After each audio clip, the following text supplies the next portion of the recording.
Welcome everyone to another edition of Inside the Octagon alongside Arlington Cook. I'm Bernard Cozy. Mario Pedinera is in the back in the control room. We are here to give a preview for our next upcoming pay-per-view that will be taking place on April 8th. Probably one of the biggest fights of 2023. Alex Pereira and Israel Adesanya meet for the second time in the Octagon, fourth time overall for an absolute banger for a main event. We also have a really great fight in the welterweight division as Gilbert Burns faces Jorge Gamebred Masvidal. We're going to start off with Gilbert Burns versus Jorge Masvidal in the co-main event, number 5 versus number 11 in the welterweight division. When you heard this fight was being made, what were your initial thoughts, Arlington? Genuinely excited because Jorge's fighting at home in Miami. So that home crowd, home atmosphere always gives you an edge. And we know how great Gilbert is. Given even though Usman beat him, but that's Usman. Gilbert has been in the cage with a lot of fighters and a certain amount of experience to where that just makes a great fight. Absolutely, definitely something to watch out for. I was really intrigued by this fight as well because you even Masvidal has dropped in the rankings after his last loss to Kobe Covington. He has really, still made himself very marketable to where he gets these big fights. We kind of see that with a lot of UFC fighters into which they drop in the rankings, but their name is just so big. And I definitely agree that, Masvidal being home in Miami, you need to give him a big fight. You have to. Absolutely. And I think that Gilbert Durinho Burns is a great test for him. He had a submission his last time out. I think definitely this is a striking fight. I don't think much will be done on the ground because, again, Masvidal is there for the people. He's going to give them a show. He's going to try to knock Gilbert Burns out. Mario, what do you think of this fight? Yeah, I think what you were talking about Masvidal's name being big and him being marketable is what gets him like fights like this still. Um, he's has boxing his own boxing federation, whatever that is. So I think um he's been on the decline ever since that last Usman fight. I mean, his last win was against Nate Diaz in This uh 2019, yeah. yeah, so 2019 in the Garden. So definitely, I will admit, I have to agree with you. He has been on the decline. And obviously, he is getting beat by some of these top guys. Obviously, big credit though to Masvidal. He fought Usman on 6 days' notice after Burns called out of the fight. Obviously, Burns lost to Usman. Masvidal got knocked out viciously when the UFC returned to a full crowd in Jacksonville, Florida.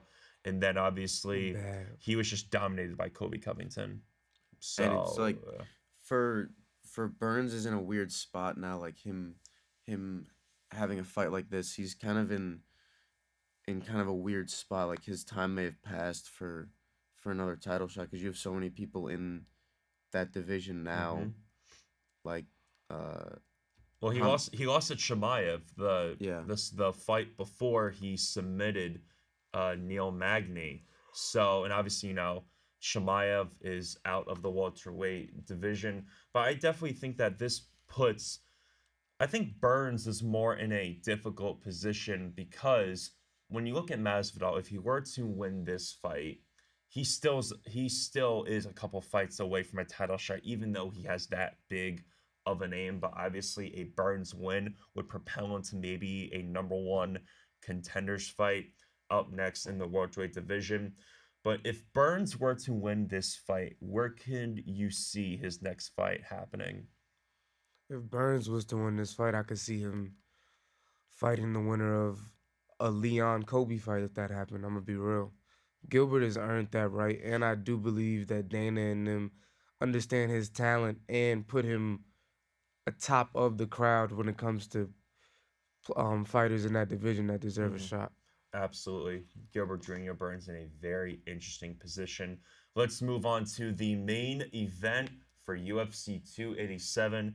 Alex Pereira versus Israel Adesanya for the second time, fourth time overall before these two icons were brought into the UFC.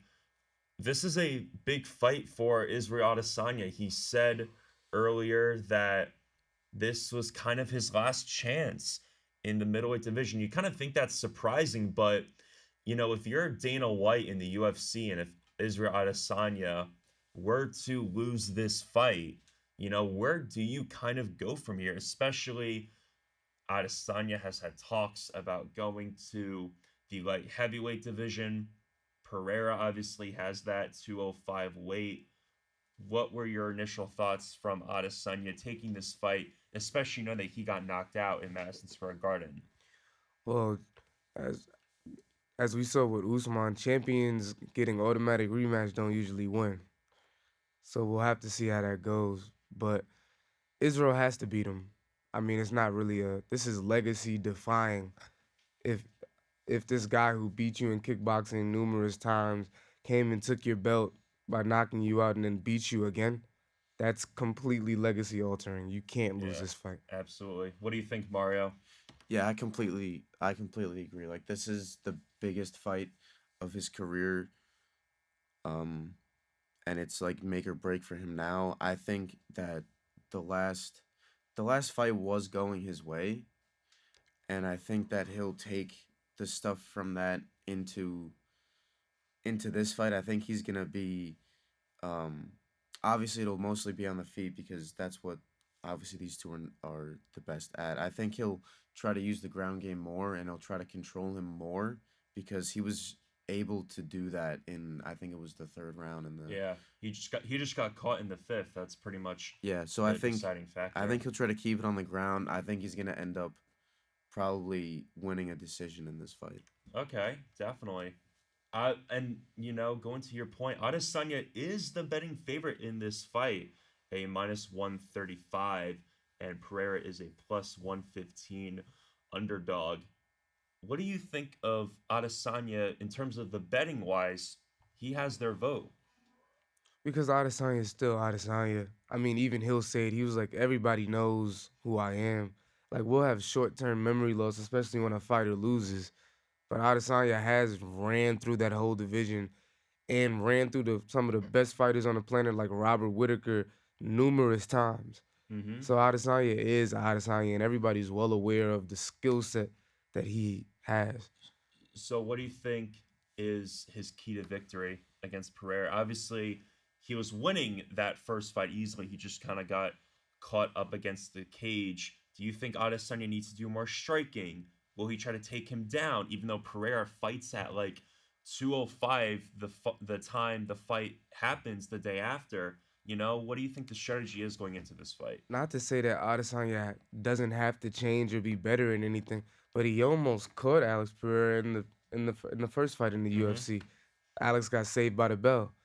So Adesanya knows that he can hurt this guy, and you have experience of going against him. But the factor of having a person who you know can knock you out, who's knocked you out numerous times, that does play a Yeah, mental factor on day of the fight yeah, specifically. absolutely. What do you think, Mario, is the game plan for the last style bender to get his title back? Yeah, I think he is I think he's gonna try to, cause he was winning the last fight and he was doing well. So I think he's gonna fight similarly to how he did in the first fight, but I think he's gonna use the ground game more and try to control him more because he can easily outdo him that way. I think he's the better fighter.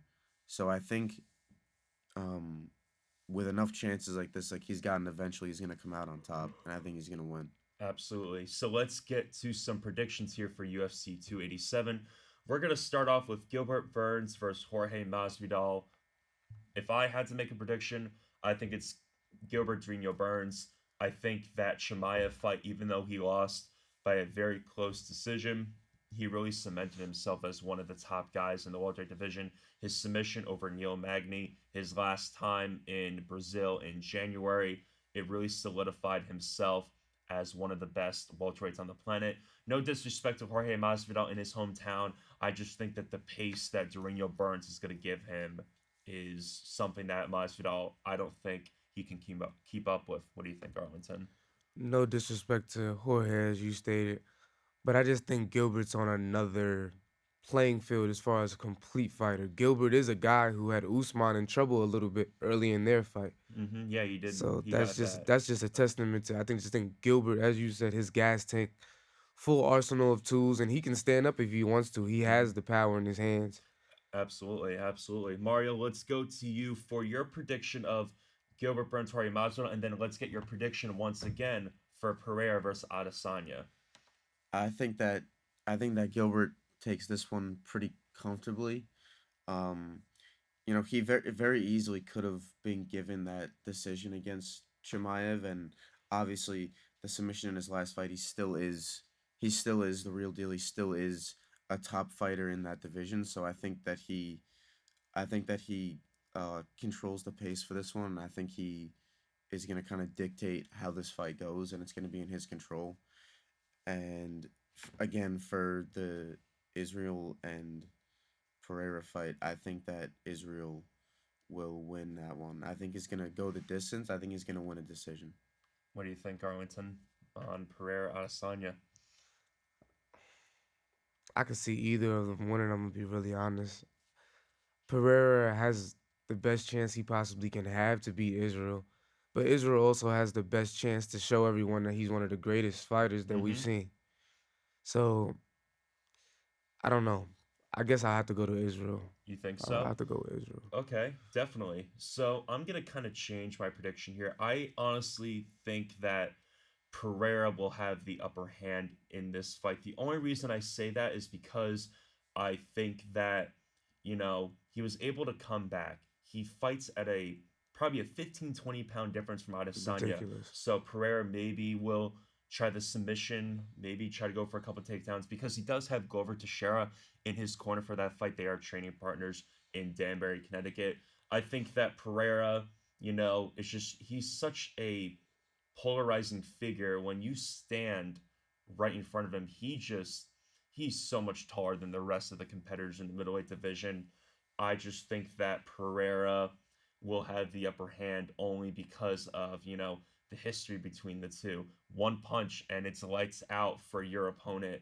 And I just think that having a former champion in Glover Teixeira in your corner goes a long way. But I'm very excited to see what happens after this fight. It's going to be very interesting to see what happens between Pereira, Adesanya 2, Burns, and Masvidal. That's going to do it for this edition of Inside the Octagon. Arlington Cook, I'm Brendan Capozzi. Mario Pedinera is in the control room. We'll be back for our recap episode for these two amazing fights in Miami. See you next time.